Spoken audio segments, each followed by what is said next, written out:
Dr. Danielle Carter, a compassionate and determined Black doctor at a prestigious hospital, faces the ultimate moral dilemma when a pregnant woman in critical condition arrives at the emergency room. Uninsured and unable to pay, the patient is denied life-saving treatment due to the hospital's rigid, profit-driven policies. Danielle, torn between following the rules or honoring her oath as a doctor, makes a fateful decision to save the woman and her unborn child.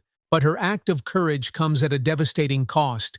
She's publicly humiliated, fired on the spot, and left to face a future filled with uncertainty. Struggling against systemic prejudice and an institution that values profit over human lives, Danielle must summon every ounce of strength to fight back. As she navigates a high-stakes legal battle and the weight of her own doubts, Danielle finds hope in unexpected places. Former patients, loyal friends, and even strangers rally behind her, sparking a movement that challenges the hospital's practices and shines a light on her unshakable integrity. Dr. Danielle Carter tugged at the edges of her white coat, feeling its weight more than usual as she entered the gleaming halls of Preston Memorial Hospital. The air was sterile and cool, the faint hum of fluorescent lights a constant backdrop to the muffled conversations of nurses and doctors bustling past. Everything about this place exuded privilege, from the polished marble floors to the expensive artwork hanging on the walls. Danielle had worked hard to get here, harder than most, but she still felt out of place. Her steps echoed as she passed through the main corridor, her eyes briefly meeting the disapproving gaze of a senior doctor, Dr. Richard Ellis. He did not bother to hide his disdain. "Ah, Dr. Carter," he said, his tone cutting. "Our diversity hire. Hope you're settling in." Danielle paused mid-step, swallowing the sting of his words. She wanted to say something, to call him out, but she knew it would do no good. She had been warned about Dr. Ellis's reputation, his dismissiveness, and his unchecked arrogance. This was not the first time she had faced such comments, but it still hurt. "Yes, Dr. Ellis," she said politely, keeping her voice even. "Let me know if you need anything." As she walked away, her grip on the patient charts in her hands tightened. She reminded herself why she was here to help people, to make a difference. It was the promise she had made to herself years ago, watching her single mother work double shifts as a nurse to provide for their family in a neighborhood plagued by poverty and violence. Now, she was here, a doctor in one of the most prestigious hospitals in the city. Yet every interaction felt like a battle. Danielle's office was modest compared to the opulence around her. It was sparsely decorated, with just a desk, a few chairs, and a small bookshelf lined with medical journals. On her desk sat a single framed photograph of her mother, smiling proudly at Danielle's medical school graduation. That smile had been her anchor through years of grueling study and sleepless nights. Sinking into her chair, Danielle let out a weary sigh. She flipped through the patient charts for her upcoming rounds, but her mind wandered. The intercom buzzed, jolting her from her thoughts. "Dr. Carter to the VIP wing," the voice announced. Danielle braced herself. The VIP wing was reserved for the hospital's wealthiest patient celebrities, CEOs, and politicians. It was also the last place she wanted to be. The care here was dictated by money and appearances, not need. As she entered the wing, the atmosphere changed. Plush carpets muffled her footsteps, and the scent of fresh flowers filled the air. Nurses greeted her with polite smiles, but she could feel their skepticism. "Good luck, Dr. Carter," one of them muttered under her breath as she handed over a chart. The patient, a prominent businessman, complained loudly about the firmness of his bed and the blandness of his lunch. Danielle attended to him with professionalism, hiding her frustration. She wanted to be in the ER, where every second mattered, where she could use her skills to save lives. Instead, she spent her shift catering to the whims of entitled patients. Hours later, Danielle finally escaped to the hospital's small outdoor garden, her favorite place to catch a moment of peace. She sat on a bench, staring at the city skyline beyond the manicured hedges. Her thoughts were interrupted by the soft scrape of shoes on gravel. She turned to see Henry, the janitor, pushing a cart. He paused when he saw her, offering a kind smile. "Long day, Dr. Carter?" he asked, his voice warm and genuine.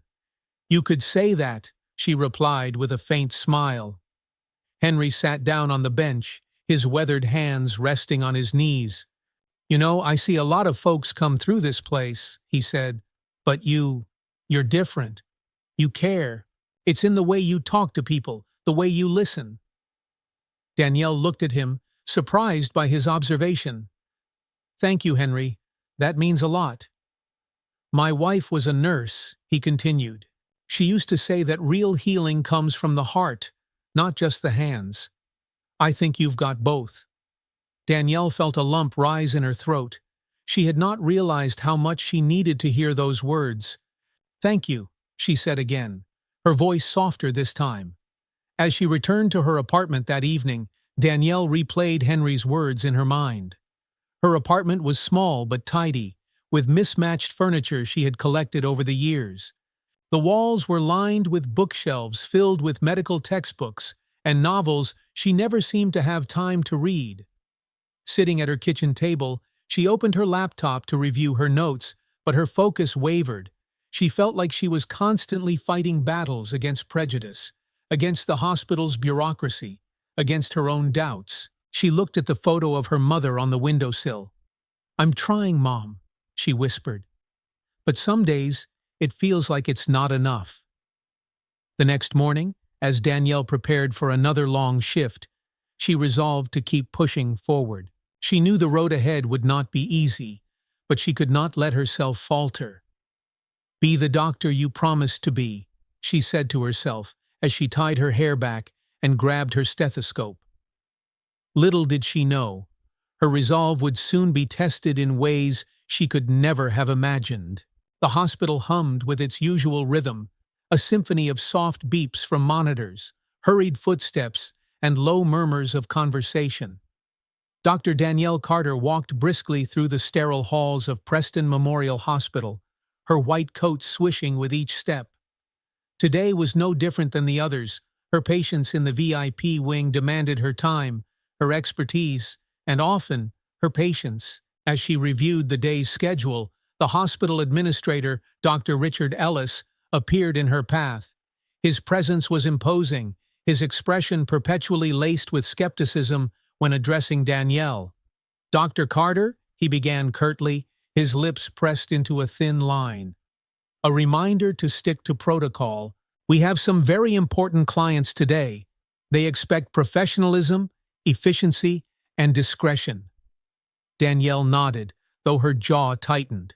His words were always loaded, as if questioning her ability to meet those expectations. "Of course, Dr. Ellis, I understand." He gave a perfunctory nod and walked away, his polished shoes clicking against the floor. Danielle exhaled slowly, willing herself to focus on her patients and not the simmering resentment that Ellis always seemed to provoke. Hours later, Danielle was making her rounds when she noticed Lily, a young nurse she had worked with a few times. Lily seemed to linger near Danielle, her bright eyes filled with admiration. "Dr. Carter, you're so patient with everyone," Lily said as they walked together toward the next room. "I've seen you take time to really listen to people. Not all the doctors here do that." Danielle smiled faintly. "It's important, Lily. Sometimes just listening can make all the difference to someone." Lily nodded earnestly. "I hope I can be like you someday." The compliment warmed Danielle's heart, though it also reminded her of how isolated she often felt among her colleagues. People like Lily and Henry, the kind souls who noticed and appreciated her efforts, were rare. The day dragged on, each interaction in the VIP wing feeling more transactional than the last. A wealthy CEO complained about his breakfast being cold.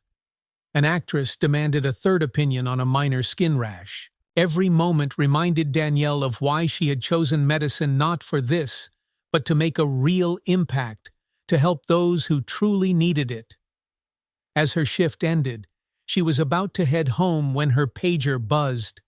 The message was short but urgent. Emergency room critical case. Danielle's pulse quickened as she rushed toward the ER, her white coat billowing behind her. The ER was a stark contrast to the polished VIP wing here. There was chaos, urgency, and raw emotion.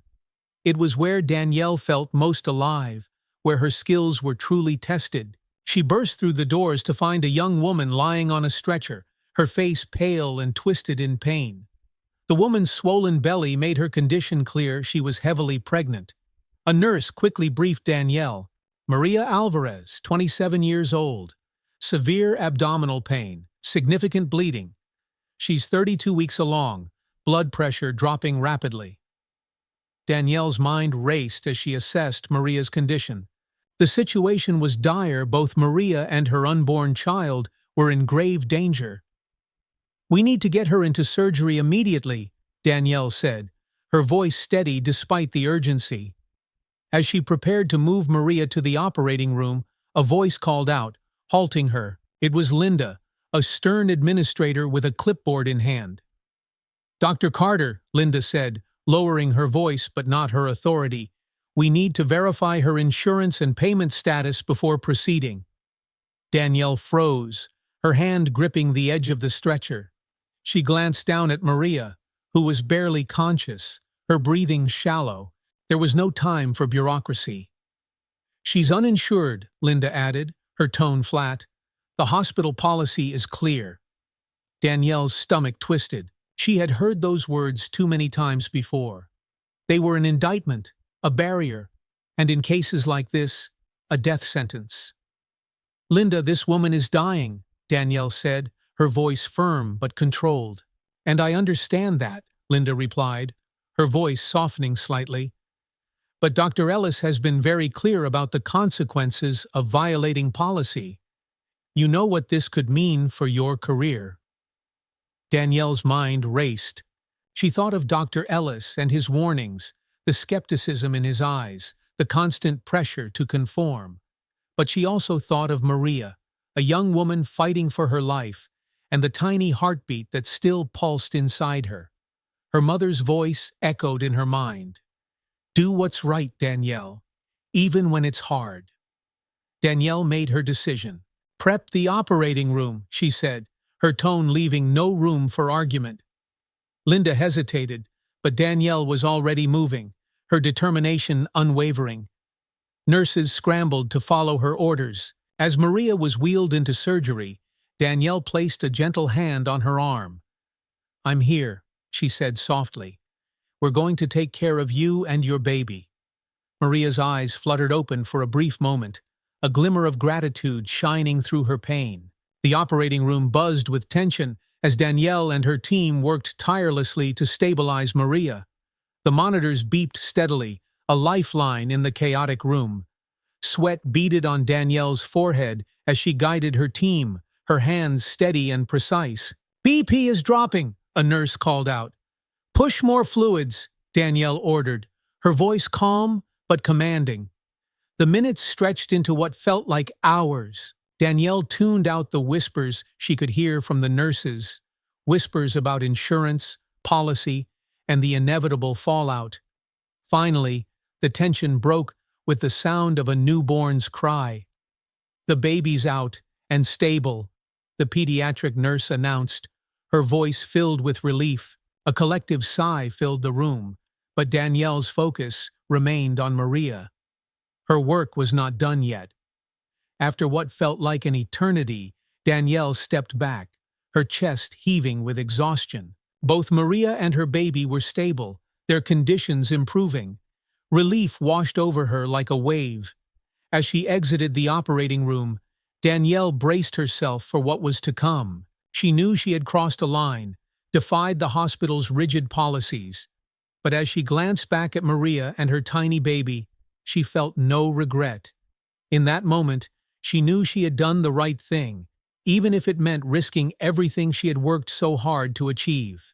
The hallway was silent as she made her way to the locker room. The weight of her decision pressed down on her, but so did a sense of resolve. Whatever came next, she would face it head-on. Little did Danielle know the consequences of her choice would ripple far beyond what she could have imagined. Danielle Carter lingered outside the operating room, her heart still pounding from the intensity of the surgery. The cries of Maria Alvarez's newborn echoed faintly in her ears, a small sound, yet powerful enough to remind her why she had taken the risk. For a moment she allowed herself to breathe, to feel the satisfaction of saving 2 lives, but the moment was fleeting. "Dr. Carter." The sharp voice startled her, and she turned to see Dr. Richard Ellis striding down the hallway. His crisp white coat swayed with each purposeful step, his face a mask of fury. Behind him followed Linda, her expression apologetic but resigned, clutching her ever-present clipboard.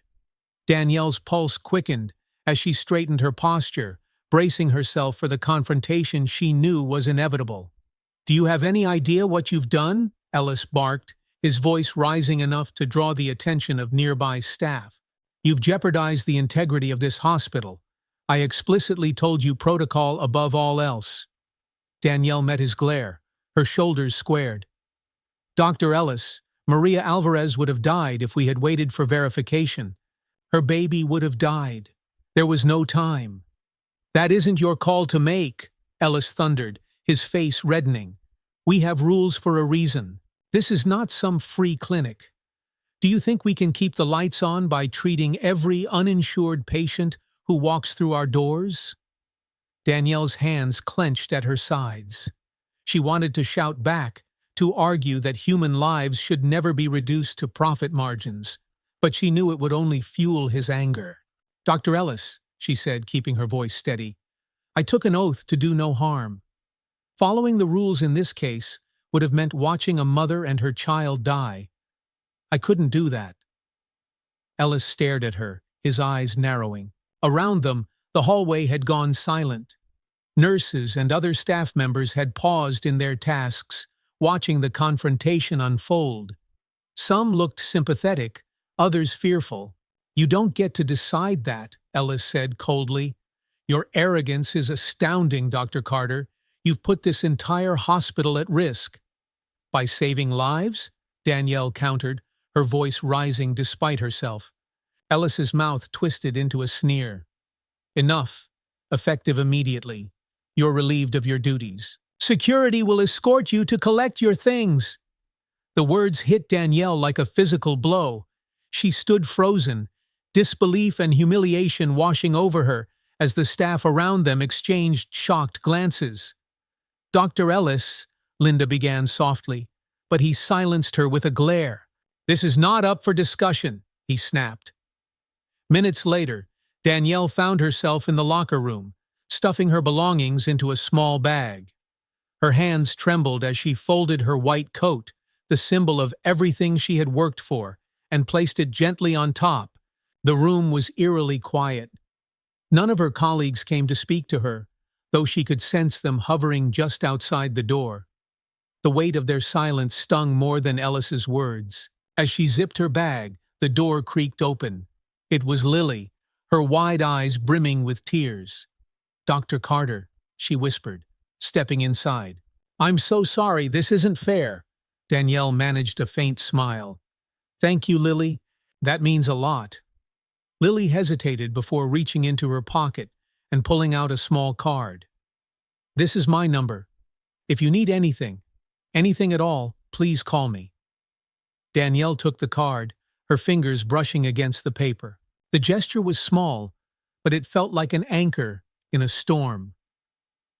"Thank you," she said again, her voice barely above a whisper. Security guards flanked her as she walked through the hospital corridors one last time. The whispers followed her, as did the stares. Some faces were filled with pity, others with thinly veiled satisfaction. Danielle kept her head high, refusing to let the humiliation crush her completely. Outside the hospital, the air was cool and sharp, a stark contrast to the suffocating tension she had just left behind. Danielle stood on the sidewalk, gripping the strap of her bag as she stared at the building. She had poured so much of herself into this place, believing it was where she could make a difference. Now, it felt like an enemy. She turned away, her steps heavy as she walked to her car. That night, Danielle sat at her small kitchen table, her apartment feeling emptier than usual. The neatly stacked bills on the counter seemed to mock her, a reminder of the practical consequences of losing her job. She stared at the photo of her mother on the windowsill. "I did what you would have done," she said softly, her voice cracking. "But I don't know if it was enough." Her phone buzzed, breaking the silence. It was an unknown number. She hesitated before answering. "Dr. Carter?" a familiar voice asked. "Yes, this is she," Danielle replied cautiously. "This is Maria Alvarez's husband, Carlos," the man said, his tone filled with emotion. "I just wanted to thank you for saving my wife and our baby. I can't—" His voice broke, and Danielle could hear him struggling to hold back tears. "I can't put into words what it means to us." Danielle felt her own tears welling up. "I'm glad they're okay," she said, her voice trembling. "That's all that matters." "No," Carlos said firmly. "You matter. What you did, it took courage, and we'll never forget it." After a moment of silence, he added, "Maria wants to see you. She's been asking for you all day." Danielle smiled faintly, though her chest tightened at the thought of returning to the hospital. "Tell her I'm thinking of her," she said, "and I'll try to visit when I can." "Thank you, Dr. Carter, for everything." After the call ended, Danielle sat in the quiet of her apartment, the weight of the day still pressing heavily on her. Yet, Carlos's words had sparked something, a flicker of hope, a reminder of why she had chosen this path in the first place. Even as she faced the uncertainty of what lay ahead, Danielle resolved not to give up. She had saved lives, and that could never be taken away from her. Somewhere, deep inside, she knew her story was far from over. The morning sun streamed through Danielle Carter's small apartment window, bathing the room in a gentle light that contrasted with the heaviness she felt inside. She sat at her kitchen table, her laptop open in front of her. The blinking cursor on the job search page seemed almost mocking. Her savings were thin, and her student loans loomed large, their presence a constant weight on her shoulders. The hospital might have discarded her, but the financial realities of her life were relentless. A soft knock at her door startled her. She wasn't expecting anyone. When she opened it, her breath caught. Maria? Maria Alvarez stood there, holding a bouquet of flowers in one arm and cradling her newborn in the other. Her face was pale, but her eyes were full of life and gratitude. Behind her, Carlos offered an awkward smile, a basket of food in his hands. "Dr. Carter," Maria said, her voice filled with warmth. "I hope we're not intruding." Danielle quickly stepped aside, gesturing for them to come in. "Of course not. Please, come in." The Alvarez family settled into her small living room, Maria easing into the armchair as Carlos placed the basket on the table. The baby, swaddled in a light blue blanket, cooed softly in her arms. "I don't know how to thank you," Maria began, her voice trembling. "You gave me my life back. You gave us our family." Danielle smiled, though a lump formed in her throat. "I was just doing my job." Maria shook her head. "No, you did more than that. You risked everything for me and my baby. We know what happened. We heard you lost your job." Carlos leaned forward, his voice steady. "It's not right. What they did to you, it's not right." Danielle listened as they spoke, their words wrapping around her like a warm blanket. For weeks, she had felt isolated, as if she had been cast out into the world without a safety net. But here they were, this family she had fought for, showing her a kindness she hadn't expected. As the baby stirred in Maria's arms, Danielle leaned forward, her voice soft. "How is he doing?" Maria's face lit up. "He's strong. His name is Mateo." She looked down at him, her eyes brimming with tears. "I'll make sure he knows about you, about the doctor who saved him." Carlos cleared his throat. "We've been thinking," he said, glancing at Maria. Your story, it needs to be heard. People need to know what kind of person you are. Danielle frowned slightly, unsure of what he meant. Maria reached into her bag and pulled out her phone. We're going to share what happened, she said firmly. On social media, on the news, if we can. People need to know what you did, and they need to know what the hospital did to you. Danielle's stomach churned. The thought of her story becoming public was both empowering and terrifying. I don't know, she began hesitantly. What if it just makes things worse? Maria leaned forward, her gaze intense. You stood up for me when no one else would. Let us do the same for you. Later that day, after the Alvarezes had left, Danielle sat alone with her thoughts. Her apartment felt quieter than usual, the only sound the faint hum of her refrigerator. She stared at the basket they had left, filled with fresh bread, fruit, and a handwritten note that read, "Thank you for everything. You're our hero." The words blurred as tears filled her eyes. She wiped them away, feeling a flicker of warmth in her chest. Her phone buzzed on the table, and she picked it up to find a message from Maria. It was a link to a social media post. Danielle hesitated before opening it. Maria's post was simple but powerful. It included a picture of Mateo, his tiny hand curled around Maria's finger, alongside a heartfelt caption, "This is Mateo. He's alive because of Dr. Danielle Carter, a doctor who risked her career to save us when no one else would. Instead of being celebrated, she was fired. This isn't just unfair, it's wrong. We need to stand up for people like her, people who care more about saving lives than following profit-driven rules. Please share this story. Justice for Dr. Carter." Danielle's heart pounded as she read the words. She scrolled down, seeing comments already flooding in. This is heartbreaking. How can they fire someone for saving lives? What a brave doctor. She deserves better. Preston Memorial should be ashamed. The hashtag Justice for Dr. Carter was already spreading.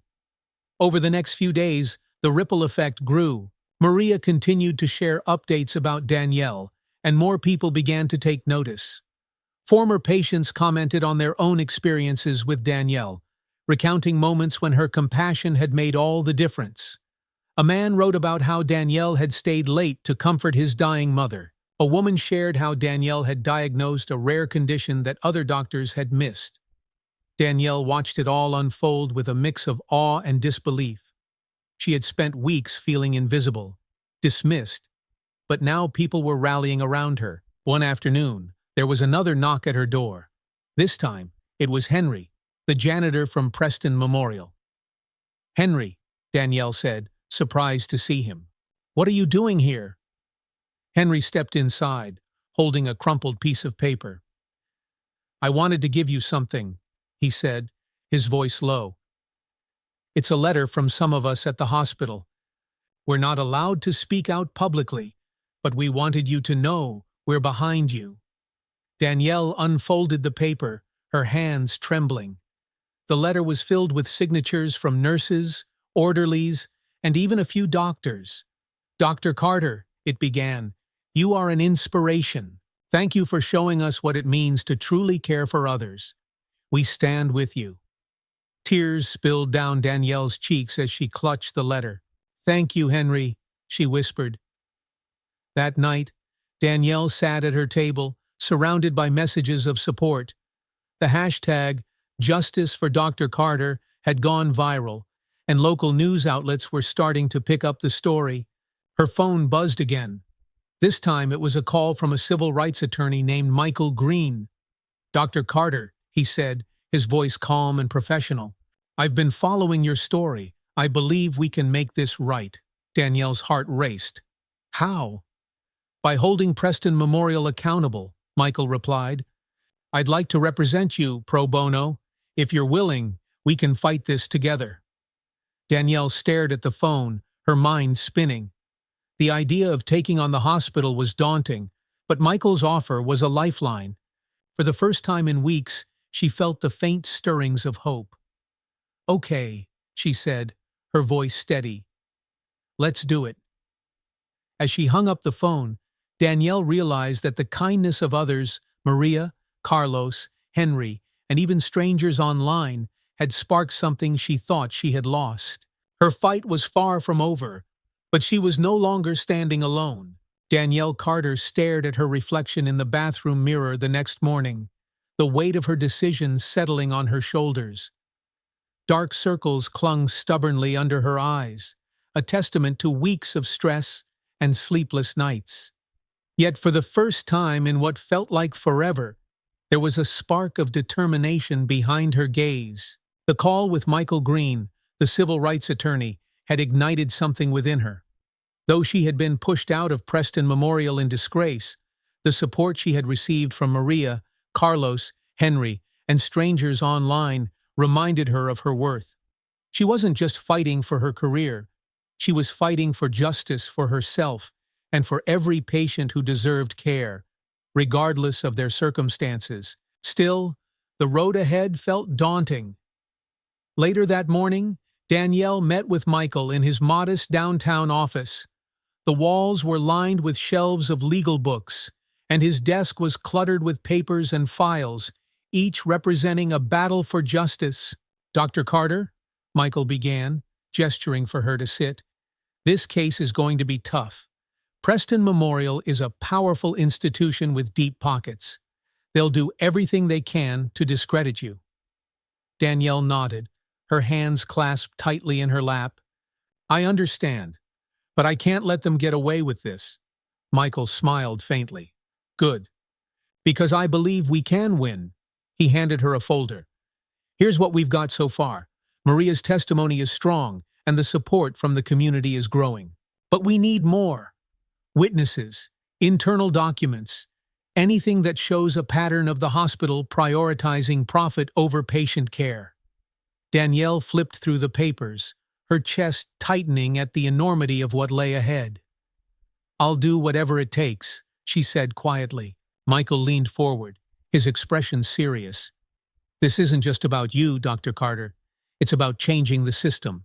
If we succeed, we can set a precedent that protects other doctors who choose compassion over bureaucracy." Over the next few weeks, Danielle's life became a whirlwind of meetings, interviews, and preparation. The social media campaign continued to gain momentum, with more former patients and staff coming forward to share their stories. But the pressure was unrelenting. Every time Danielle opened her email or answered her phone, she braced herself for another attack from the hospital's legal team. They were ruthless, painting her as reckless and insubordinate, even going so far as to question her qualifications. One evening, as Danielle sat at her kitchen table sifting through stacks of papers, her phone buzzed. It was a message from Lily, the nurse she had mentored at Preston Memorial. "Dr. Carter, I'm so sorry for what you're going through. I wish I could do more to help. Let me know if you need anything." Danielle stared at the message, warmth spreading through her chest. She typed back a quick reply.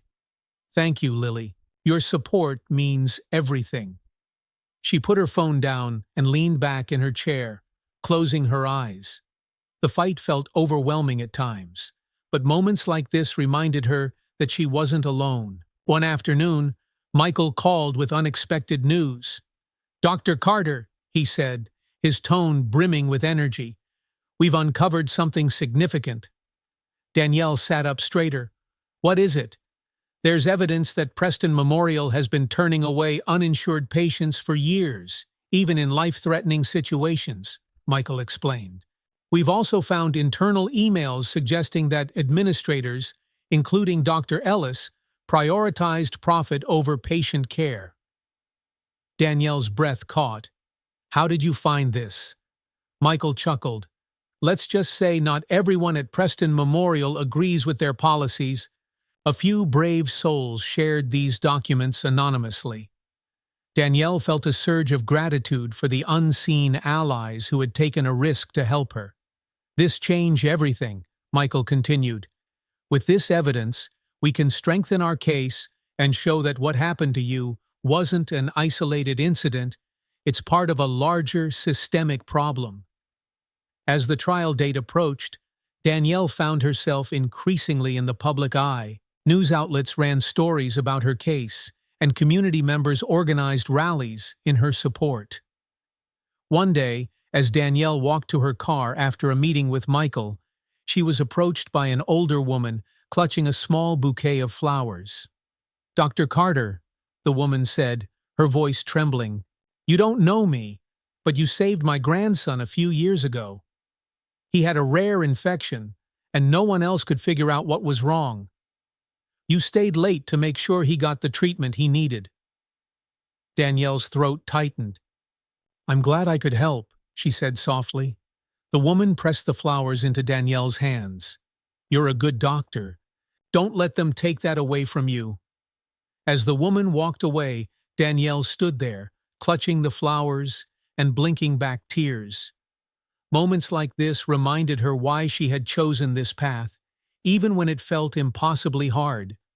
But not everyone was supportive. One morning, Danielle woke to find an email from Preston Memorial's legal team accusing her of spreading false information and threatening further legal action.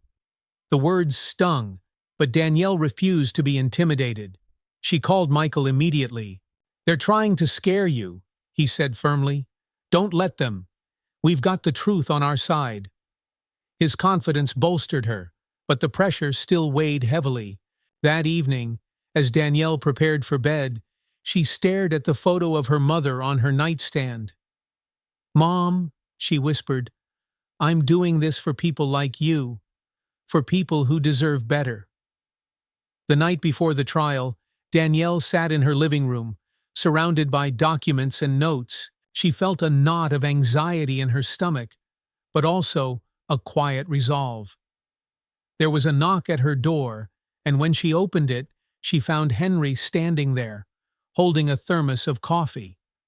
"Thought you might need this," he said with a smile. Danielle chuckled, stepping aside to let him in. "You didn't have to do that." Henry shrugged. "You've got a big day tomorrow. Figured you could use a little extra support." As they sat together, sipping coffee and talking about the trial, Danielle felt a sense of calm she hadn't experienced in weeks. "Whatever happens tomorrow," Henry said, his voice steady, "just remember you've already made a difference. People are listening because of you."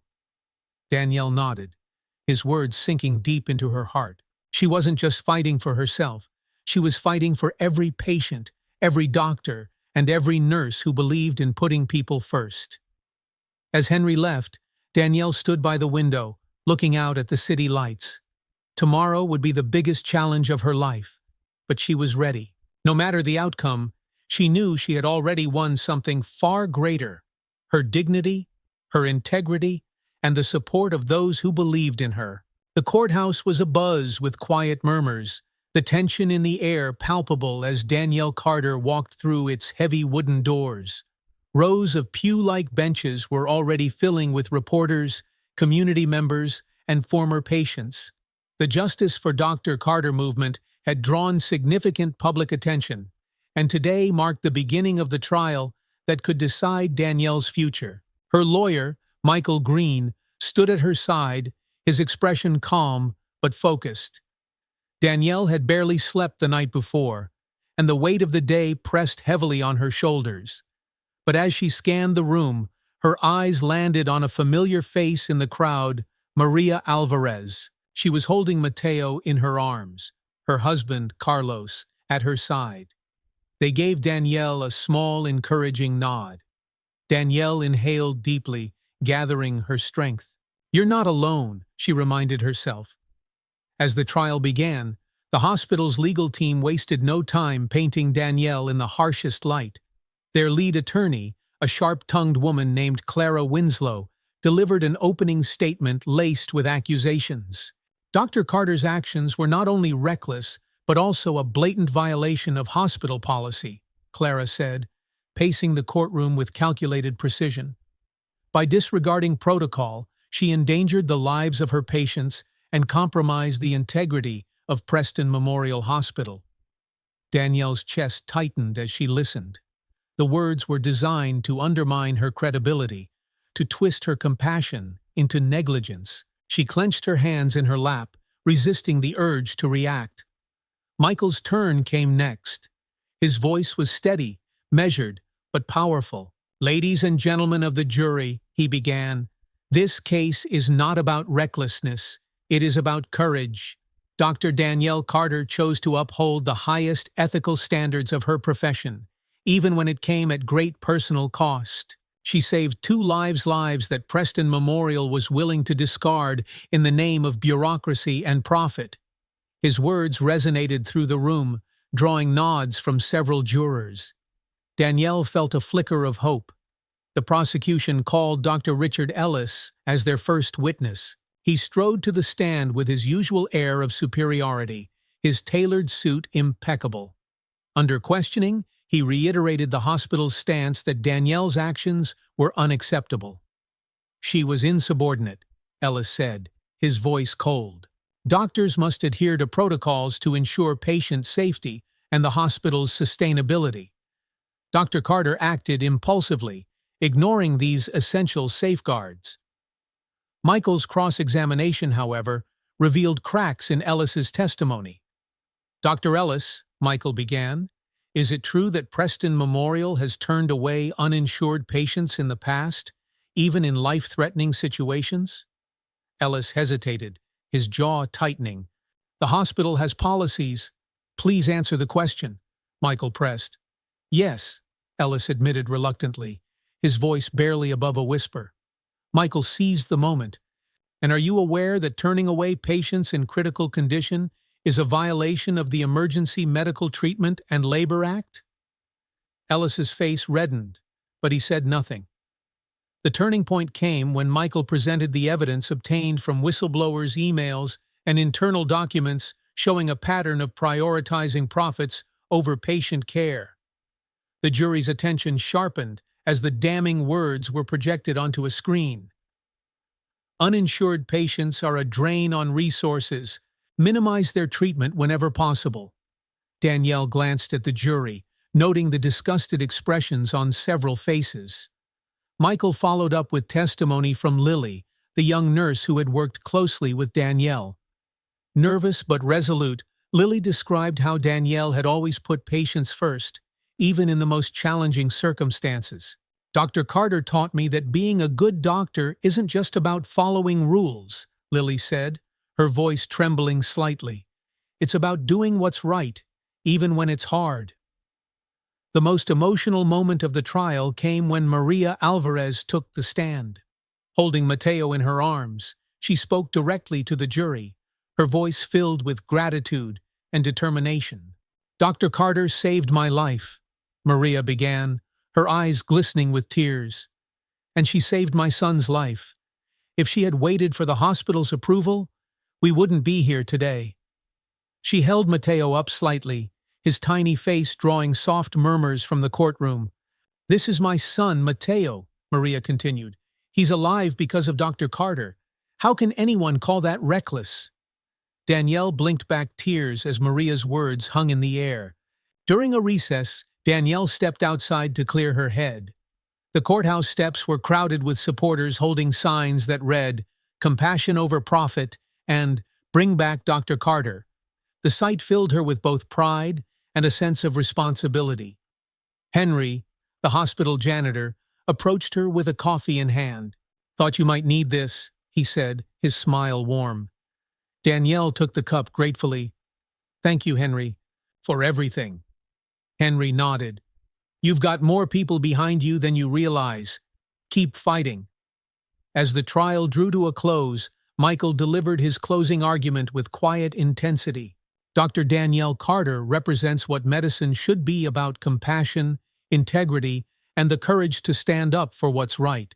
The evidence is clear.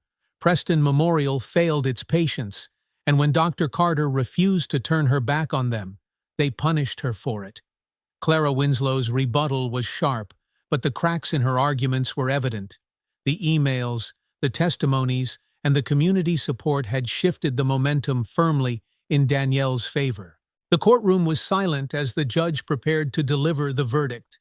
Danielle sat frozen, her hands clasped tightly together. She could feel her heart pounding in her chest. After careful consideration, the judge began, the court finds in favor of Dr. Danielle Carter. Furthermore, we recommend an investigation into Preston Memorial Hospital's policies and practices regarding uninsured patients. The words washed over Danielle like a wave, and she exhaled a breath she hadn't realized she was holding. Applause erupted from the gallery, and Maria rushed forward to embrace Danielle, tears streaming down her face. "You did it," Maria whispered. Danielle smiled through her own tears. "We did it." As she left the courthouse, surrounded by supporters and reporters, Danielle felt a profound sense of relief and vindication. The fight had been long and grueling, but justice had prevailed. Yet, as she looked out at the sea of faces, she knew this wasn't just the end of a battle, it was the beginning of something bigger. Her journey was far from over. But for the first time in weeks, Danielle felt ready to face whatever came next. Danielle Carter stood on the courthouse steps, the din of reporters' questions and camera flashes swirling around her like a storm.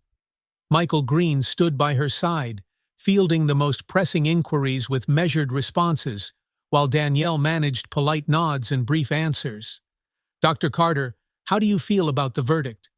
What are your thoughts on the investigation into Preston Memorial? Will you return to medicine now that your name has been cleared?" The last question struck Danielle more deeply than the others. Returning to medicine, it was all she had ever wanted. But after everything she had endured, she wondered if she could go back to a system that had tried to break her. "Dr. Carter?" The voice snapped her out of her thoughts. It was Maria Alvarez, standing at the edge of the crowd with her husband Carlos and baby Mateo. They waited patiently, their smiles soft but resolute. Danielle waved them over. Maria's face was full of pride. "I just wanted to tell you again, you've inspired so many people, Dr. Carter. We wouldn't be here without you." Danielle felt her throat tighten. "Thank you, Maria. I couldn't have done this without your support." As Maria and her family walked away, Danielle looked out over the crowd of supporters gathered around her. Signs reading "Justice for Dr. Carter" and "Compassion over Profit" swayed gently in the breeze. For the first time in weeks, she felt a flicker of peace. That evening, Danielle returned to her apartment, the quiet, a stark contrast to the noise of the courthouse. The weight of the trial was finally lifting, but with it came a new uncertainty. What would she do now? Her phone buzzed with a text message from Michael. "Congratulations, Dr. Carter. You stood tall and you won. Take some time to breathe, but remember there's a world out there that needs doctors like you." Danielle set the phone down and leaned back in her chair, staring at the ceiling. She wanted to feel relief, to let herself revel in the victory, but her mind kept circling back to the systemic issues that had led to this point. Winning the case hadn't fixed the underlying problems, it had merely exposed them. The next morning, Danielle awoke to the sound of her doorbell. She opened it to find Henry, the janitor from Preston Memorial, holding a large envelope. "Thought you might want to see this," he said with a knowing smile. Inside the envelope were dozens of handwritten letters from nurses, orderlies, and even a few patients at the hospital. "Dr. Carter," one letter read, "You reminded us what it means to truly care for people. Thank you for standing up for what's right. We're rooting for you." Another read, "You made us believe in medicine again." Danielle felt tears prick her eyes as she sifted through the letters. She hadn't realized how many lives her actions had touched, how deeply her fight had resonated with others. Henry cleared his throat. "There's more," he said, pulling a folded newspaper from his pocket. The headline read, "Hospital Administrator Resigns Amid Scandal." The article detailed Dr. Richard Ellis's resignation, effective immediately, following mounting pressure from the public and the hospital board. A full investigation into Preston Memorial's practices was underway, with new leadership promising sweeping reforms. Danielle let out a slow breath. Ellis's downfall felt like poetic justice, but it didn't erase the damage he had caused. Over the next few weeks, Danielle began to rebuild her life. Job offers from hospitals and clinics across the country poured in, many offering high salaries and prestigious positions.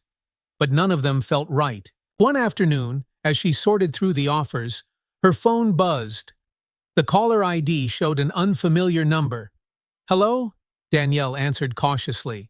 "Dr. Carter, this is Dr. Samantha Hall from Haven Community Hospital," the voice on the other end said warmly.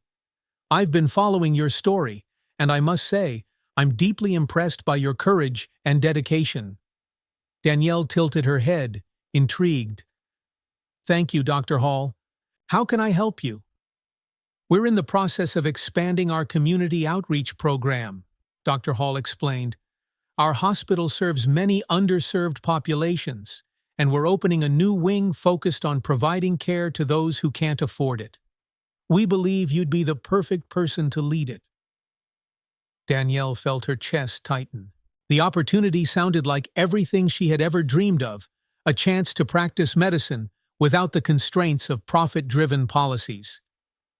"I'm honored," she said carefully, "but I'd like to learn more before making a decision." "Of course," Dr. Hall replied. "We'd love to have you visit and see the facility for yourself." A week later, Danielle walked through the doors of Haven Community Hospital. The atmosphere was immediately different from Preston Memorial. The walls were lined with artwork created by local children, and the waiting room was filled with a mix of people parents, with young children, elderly patients, and a few volunteers handing out warm drinks. Dr. Hall greeted her with a friendly handshake and began the tour. Danielle was struck by the warmth and sense of purpose that filled the air. "And this," Dr. Hall said, stopping in front of a construction area, "is where the new charity wing will be. We're calling it the Beacon of Hope Wing." Danielle's heart swelled as she envisioned the lives that could be changed within these walls. She turned to Dr. Hall, her decision already forming. "I think I'd like to be part of this," Danielle said, her voice steady. Dr. Hall's smile widened. "Welcome aboard, Dr. Carter." That night, Danielle returned to her apartment feeling lighter than she had in months. She looked out her window at the city lights, reflecting on how far she had come. Her journey had been marked by pain and injustice, but it had also been filled with unexpected kindness from Maria, from Henry, from Michael, and from countless others who had stood by her side. Danielle picked up her phone and called her mother's voicemail, a habit she had kept since her mother's passing. "Mom," she said softly, "I'm starting a new chapter, one that feels right. I hope I'm making you proud." As she hung up, Danielle felt a renewed sense of purpose. Her fight wasn't just about one hospital or one case, it was about building a better system, one patient at a time. Tomorrow, she would step into her new role at Haven Community Hospital, ready to make a difference. For now, she allowed herself to rest, the warmth of hope carrying her into the night. Danielle Carter stepped through the double doors of Haven Community Hospital, her nerves buzzing with a mix of excitement and apprehension. The air inside was warm and inviting, far from the rigid formality of Preston Memorial. Here, the scent of freshly brewed coffee mingled with the quiet hum of activity, and the walls were painted with cheerful colors that exuded hope rather than sterility. As she approached the front desk, she was greeted by a receptionist with a bright smile. "You must be Dr. Carter," the woman said. "Dr. Hall is waiting for you upstairs. Let me show you the way." Danielle nodded, clutching the strap of her bag.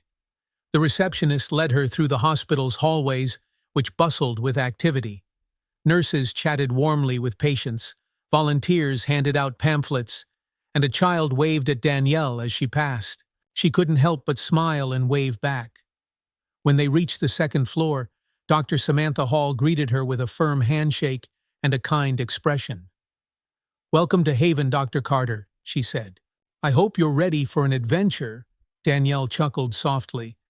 "I've had my fair share of adventures already, but I'm excited to be here."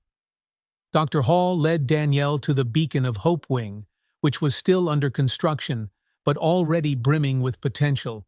Workers hammered and painted as Dr. Hall described the vision for the space. "This wing will be the heart of our mission," Dr. Hall explained. "It will serve patients who often fall through the cracks, uninsured families, homeless individuals, and others who can't access traditional health care." Danielle walked through the space, her mind racing with ideas. She could already picture the bustling clinic it would become, a place where people were treated with dignity and compassion, regardless of their ability to pay.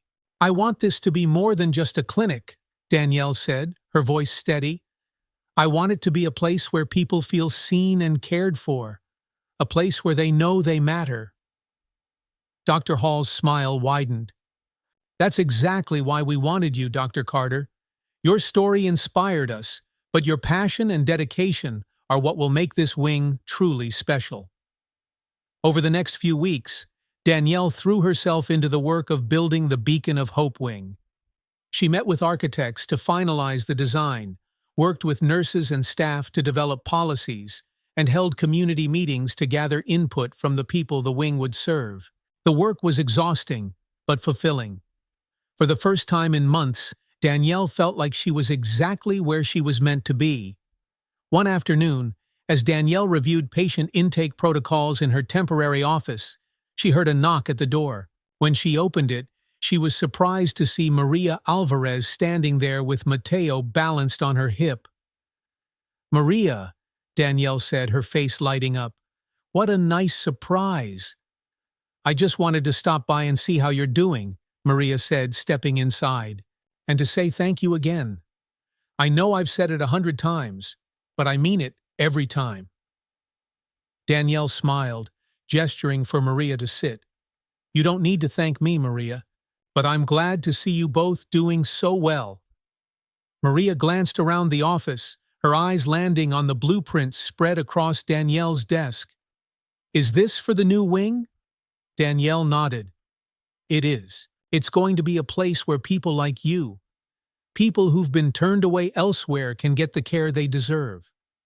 Maria's eyes filled with tears. "Dr. Carter, that's amazing. You're going to change so many lives." As they talked, Mateo squirmed in Maria's lap, reaching for Danielle. She laughed, taking his tiny hand in hers. "You've got a strong grip, little guy," she said softly. Maria smiled. "He's strong because of you, and one day I'm going to tell him all about the doctor who saved us." As the weeks turned into months, Danielle's work at Haven Community Hospital began to take shape. The Beacon of Hope wing officially opened, and the response from the community was overwhelming. Patients arrived in droves, single mothers, elderly men, children with nowhere else to turn. Danielle and her team worked tirelessly to ensure each person was treated with care and respect. One day, an elderly man named Mr. Johnson shuffled into the clinic, his face lined with worry. He explained that he hadn't seen a doctor in years because he couldn't afford it, and now he was struggling with chest pain. Danielle examined him carefully, diagnosing a heart condition that could have been fatal if left untreated. As she explained the treatment plan, Mr. Johnson grasped her hand. "Thank you, Dr. Carter," he said, his voice trembling. "You've saved my life." Moments like this reminded Danielle why she had fought so hard to stay true to her values. Every patient she helped was a victory against the system that had tried to silence her.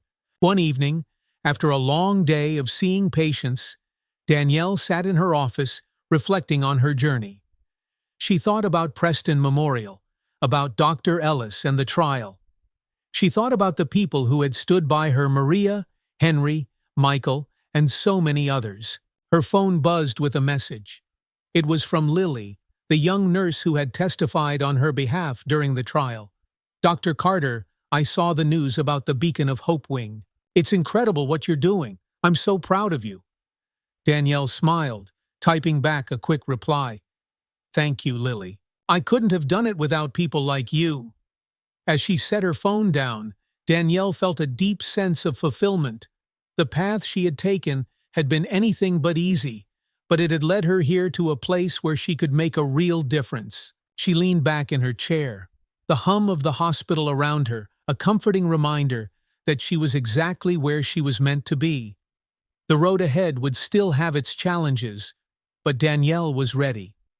With every patient she helped and every life she touched, she was building something, lasting something that truly mattered.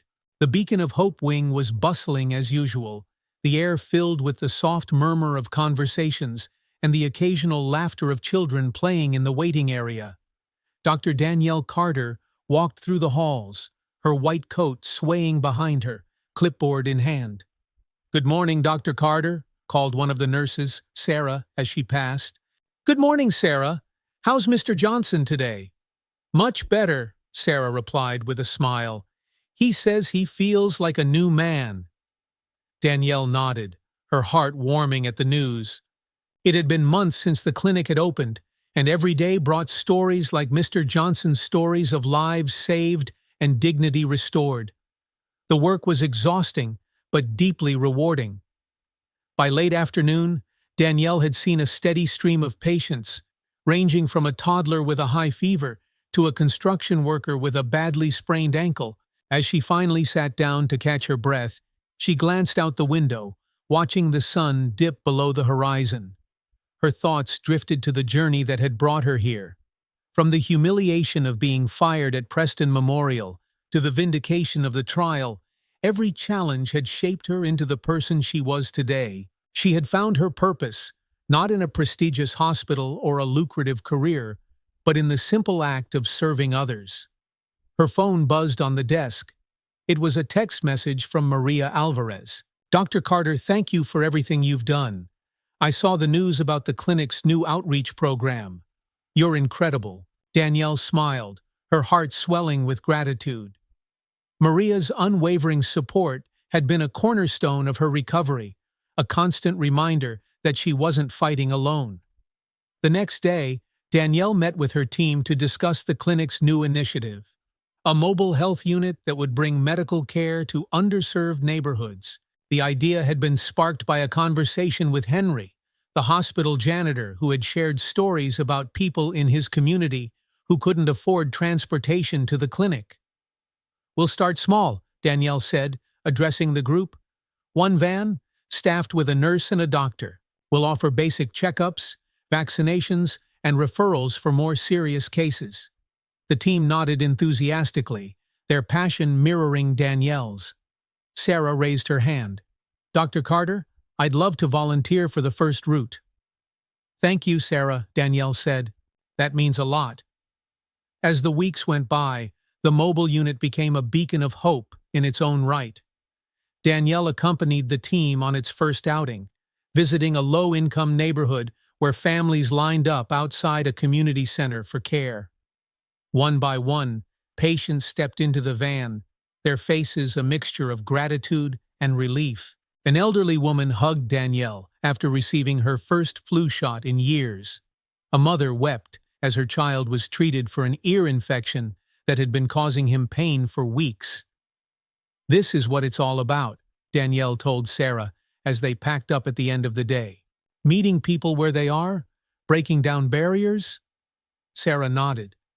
"You've built something amazing here, Dr. Carter. I'm proud to be part of it." But the work wasn't without challenges. One evening, Danielle received a call from Michael Green, her lawyer and now a trusted friend. "Danielle," he began, his tone serious, "Preston Memorial is pushing back against the investigation. They're claiming the emails we presented during the trial were taken out of context." Danielle's stomach tightened. "What does that mean for the reforms they promised?"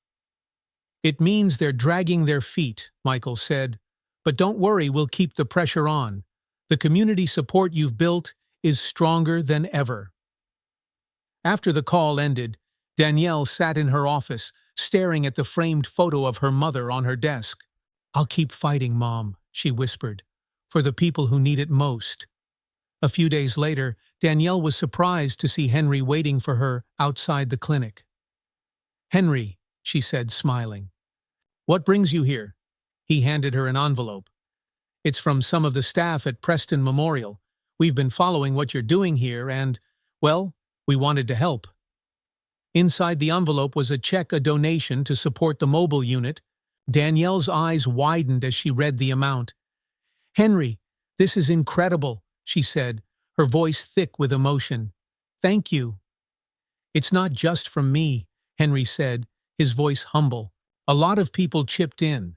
We believe in what you're doing." Danielle felt a lump rise in her throat. The support of her former colleagues meant more than she could put into words. That evening, Danielle shared the news with her team, and they celebrated the unexpected generosity. The donation would allow them to expand the mobile unit's reach, bringing care to even more neighborhoods.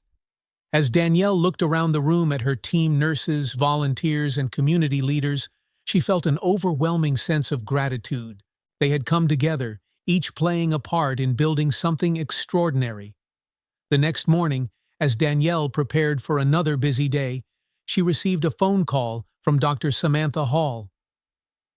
"Danielle," Dr. Hall said, her tone brimming with excitement, "I just got off the phone with a major donor. They've heard about the work you're doing, and they want to fund a second mobile unit." Danielle sat down, stunned. "A second unit?" "Yes," Dr. Hall said. "This could change everything." Danielle felt tears prick her eyes. "Thank you, Dr. Hall, for believing in me." "No," Dr. Hall said. "Thank you, Danielle, for reminding all of us what medicine is supposed to be about." As Danielle hung up the phone, she looked out the window, watching the sunrise paint the sky in hues of orange and gold. The journey had been long and difficult, but it had brought her to a place where she could truly make a difference. The fight for justice wasn't over, but Danielle knew she was exactly where she needed to be, at the heart of a community that believed in her, surrounded by people who shared her vision of compassion and care. With renewed determination, Danielle picked up her stethoscope and headed out the door, ready to face whatever the day might bring. The morning sun poured into the beacon of Hope Wing, casting a warm glow over the bustling activity inside. Patients filled the waiting area, chatting with staff and volunteers, while children played with toys scattered on a brightly colored rug. Dr. Danielle Carter walked through the hallway, her stethoscope swinging around her neck as she greeted familiar faces. The clinic had become a symbol of resilience and kindness in the community. The mobile health unit, now expanded to include 2 fully equipped vans, had brought care to hundreds of underserved families. Each success was a testament to the power of compassion and determination. "Dr. Carter," Sarah called from behind the front desk, holding a folder. "You've got a meeting with Dr. Hall at 3, and Mr. Johnson is waiting in exam room 2. Danielle nodded. "Thanks, Sarah. I'll see Mr. Johnson first." Mr. Johnson, the elderly man with the heart condition, greeted Danielle with a wide smile when she entered the exam room. "Dr. Carter," he said, reaching for her hand, "you've done wonders for me. I feel 20 years younger." Danielle chuckled. "Well, let's keep it that way, Mr. Johnson. How's the new medication working for you?" As she examined him, they chatted about his grandchildren and the community garden he had recently started. Moments like this reminded Danielle of why she had fought so hard to create this space, a place where patients weren't just cases, but people with stories and dreams. Later that afternoon, Danielle met with Dr. Hall in the administrative office. Plans for the next phase of the clinic's expansion were spread out across the desk, a partnership with local schools to provide on-site health services for students. "This could make a huge difference," Danielle said, her excitement evident. Dr. Hall nodded. "And it's all because of you, Danielle. You've built something truly remarkable here." Danielle hesitated, her gaze dropping to her hands. "I didn't do it alone. None of this would have been possible without the support of the community." Dr. Hall smiled. "That's true, but it was your courage that inspired people to step up. Never forget that." As the day wound down, Danielle decided to visit the mobile unit, which was parked at a nearby neighborhood center. When she arrived, she found a small crowd waiting outside, chatting with the staff and volunteers. "Dr. Carter!" a little girl shouted, running up to her with a drawing in hand. Danielle crouched down, accepting the picture with a smile. It was a crayon drawing of the clinic, complete with a stick figure labeled Dr. Carter standing in front of it. "This is beautiful," Danielle said, holding the drawing carefully. "Thank you, sweetie." The girl grinned before running back to her mother, who waved at Danielle from the line. That evening, Danielle returned to her office at the clinic. The room was quiet, the only sound the faint hum of the building's heating system. On her desk sat the framed photo of her mother, alongside the letters and notes she had received from patients and supporters over the months. She picked up one of the notes, a simple message written by an anonymous donor. "Thank you for reminding us what medicine is meant to be." Danielle exhaled slowly, leaning back in her chair. The road that had brought her here had been filled with pain and uncertainty, but it had also been filled with unexpected kindness.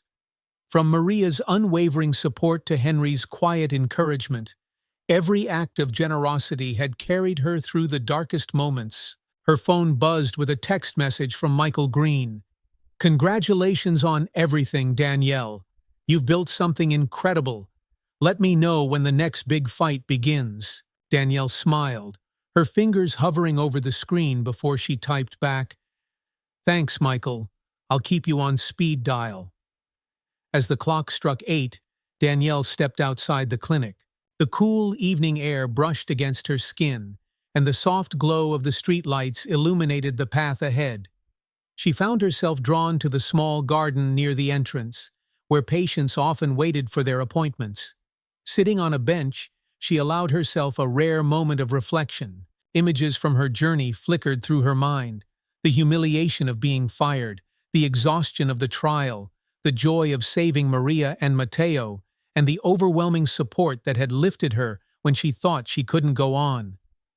Danielle reached into her pocket and pulled out her mother's old stethoscope, a keepsake she always carried with her. "Mom," she whispered, gazing at the stars above, "I hope I've made you proud." A gentle breeze rustled the leaves, and Danielle smiled. For the first time in years, she felt a deep, unshakable peace. The next morning, Danielle arrived at the clinic early. She stood by the entrance, watching as the first patients of the day began to arrive.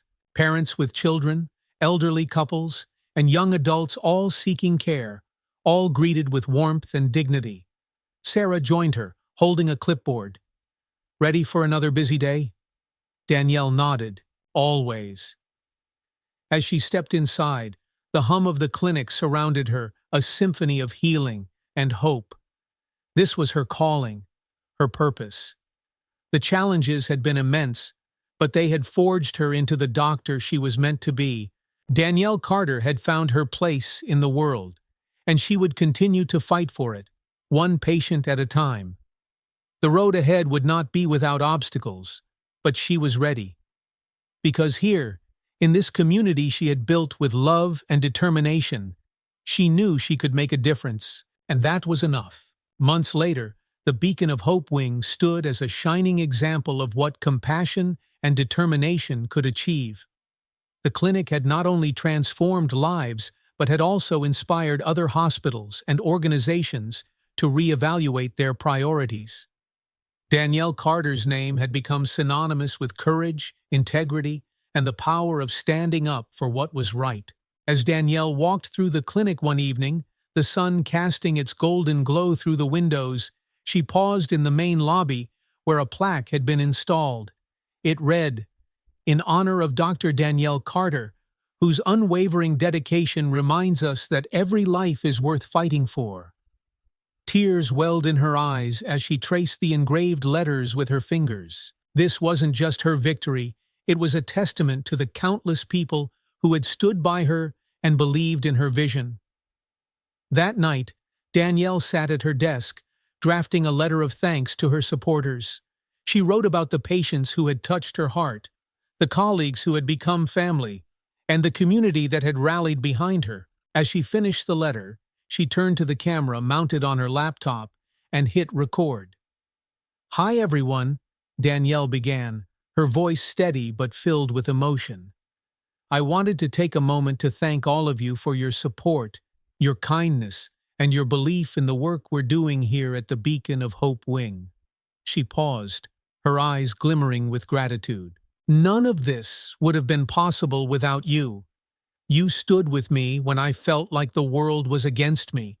You gave me the strength to keep going.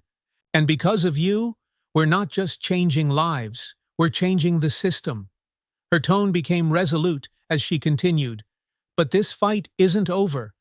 There are still so many people out there who need help, so many barriers we need to break. And I can't do it alone. Danielle leaned forward slightly, her voice gentle but firm. If you've been inspired by this story, I invite you to join me on this journey. Subscribe to this channel to hear more about the work we're doing, to share ideas, and to learn how you can make a difference in your own community.